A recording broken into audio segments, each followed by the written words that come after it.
Hey, what's up everybody? It's Gwen and welcome back to my channel. In today's video, I'll be helping you to decipher what your natural hair porosity is. Knowing your natural hair porosity is really important for your natural hair journey. So let's get started. So porosity has to do with the position of your hair cuticles and how it naturally lays. Our hair is covered in a cuticle and there's a cortex in the middle, there's a cuticle around it, and it can be either in the open or closed position. So porosity tells you how your hair reacts to and absorbs natural hair products. It tells you how easily your hair accepts natural hair products. It also tells you how well your hair holds moisture, and it can also help you to figure out the steps in your natural hair routine that you will need to make your hair thrive. So there are three types of hair porosities, which is high porosity, medium porosity, and low porosity. Let's see if I have something that I can use.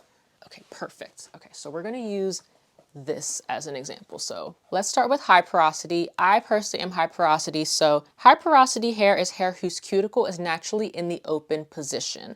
So going back to our fur analogy, high porosity hair's hair cuticle is naturally in the open position.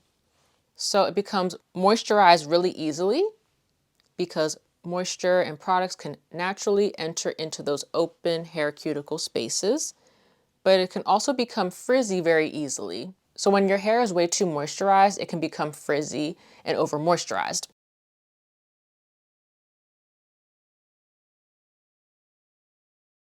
Also, because these hair cuticles are naturally open, moisture enters and leaves the hair very easily. So high porosity hair does not hold onto moisture very well and it dries out really quickly. Also, these raised cuticles have a tendency to catch on one another, and so high porosity hair gets tangled really easily. This can make high porosity hair more difficult to detangle, and it also makes it more prone to breakage. Next is low porosity hair. So low porosity hair is hair whose hair cuticle is naturally in the closed position.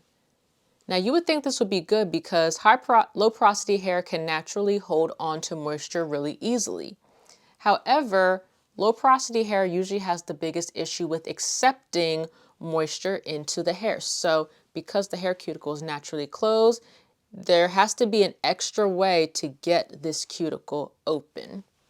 So that is usually the main gripe for low porosity naturals is how do I get the moisture to be accepted into my hair, but once it's in the hair, it's easily absorbed and it's easily maintained. So due to those tightly packed cuticles that are always closed, very sensitive to very heavy products, and also just products that can become built up in the hair. And the medium porosity is hair whose hair cuticle is naturally somewhere in the in-between. I don't know how someone would know that they're medium porosity. I guess if they have, characteristics of both porosities in their hair, or if they find that their hair naturally is able to hold moisture pretty easily.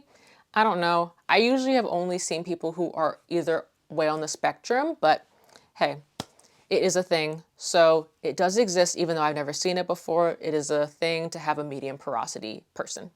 So how do you figure out what your natural hair porosity is? First method is the characteristics that I just described. So if you go through your hair and, you think about the things that your hair has to deal with, if you can relate to one of the types of porosities, then you likely have that porosity.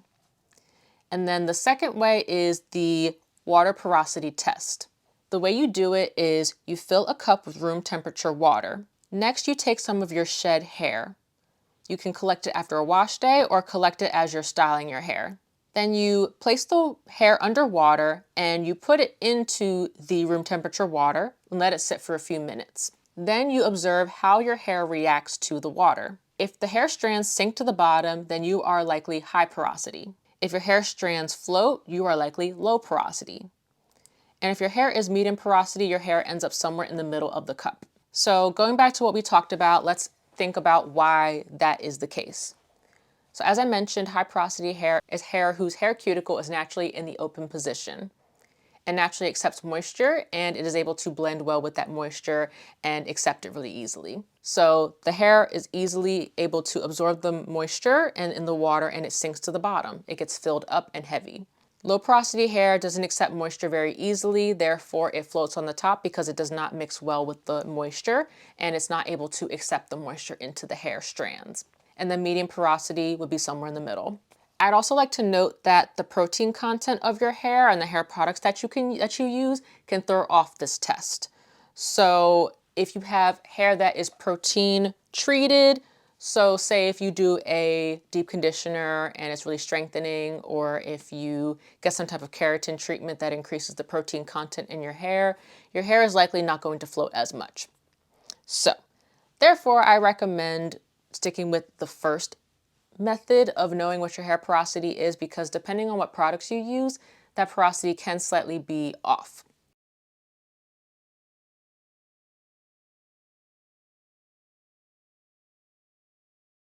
Okay, that is how you figure out your natural hair porosity. Please let me know if you know your hair porosity in the comments section down below. I'd love to know. And let me know if you have any questions. I hope you enjoyed this video. Be sure to hit the like button and I'll see you in my next video. Bye.